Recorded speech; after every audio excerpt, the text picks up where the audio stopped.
कैसे करती हैं अपने देश में, वो ये कहती हैं सबका, ये बड़े बड़े, हमको अंदर की बात नहीं पता है, उनका सिस्टम ये है कि वो ये कहती हैं कंपनियां कि हम 2000 किलो या कि इतने यूनिट, उसका भी जो भी उसकी यूनिट है, मतलब मैं आप लोगों को समझाने की कोशिश कर रहा हूँ इसलिए किलो में बता रहा हूँ कि इतना धुआं हम निकाल, हमारी कंपनी में ये बनाने में एक दिन में निकलता है, इतना धुआं, ये इतने किलो धुआं निकलता है, जिसको उसको खींचने के लिए हमने इतने पौधा लगाया है और किसानों को हमने इतने इतने किया है।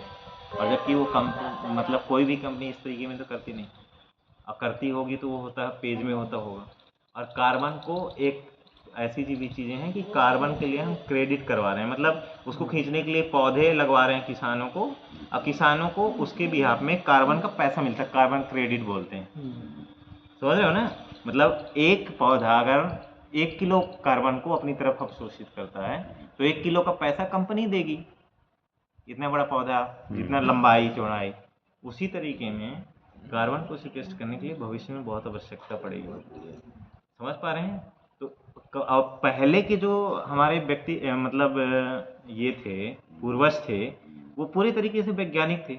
उनने पहले ही बता दिया था कि भैया पीपल की पूजा करना है, मतलब वो कार्बन को सिक्वेस्ट करेगा, और जब आप पूजा करोगे तो आप उसको काटोगे नहीं, जब काटोगे नहीं तो ऑक्सीजन की कमी नहीं आएगी।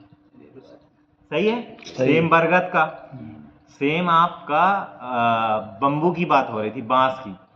बांस भी बहुत ज़्यादा कार्बन को अपनी तरफ खींचता है। तो हमारे पूर्वजों ने क्या किया था, बांस को की पुत्र मानना और उसकी पूजा करना। पुत्र कैसा मानते हैं ना उसको, जलाया नहीं जाता। आज नहीं हमारे यहाँ हलछठ का जो षष्ठी का उसमें भी यूज करते हैं, छठ पूजा, तो उसको भी यूज करते हैं। क्यों ऐसा करते हैं? क्योंकि वो सबसे ज़्यादा कार्बन को सिक्वेस्ट करेगा और लोगों का ऐसा करेगा। तो इस कार्बन को आप, ये बहुत बड़ी समस्या है। आज दिल्ली में जैसे मैंने बताया कि 500 रुपये पर घंटे ऑक्सीजन ले रहे हैं, शुद्ध हवा।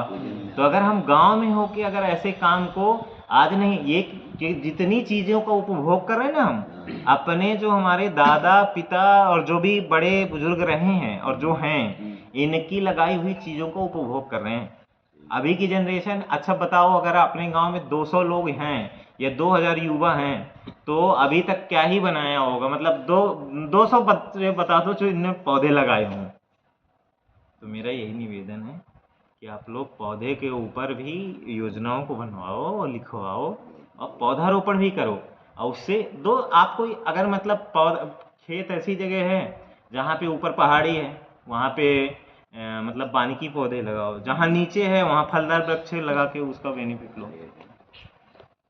गलत कह रहा हूँ? तो इस तरीके अगर मतलब, और सबका व्यापार भी जुड़ा हुआ है ना, आपको मतलब प्रकृति से बहुत सारी चीज़ें तो मिलेंगी ही, और लेकिन बाकी चीज़ें भी मिलेंगी।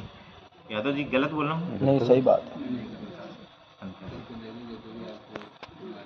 तो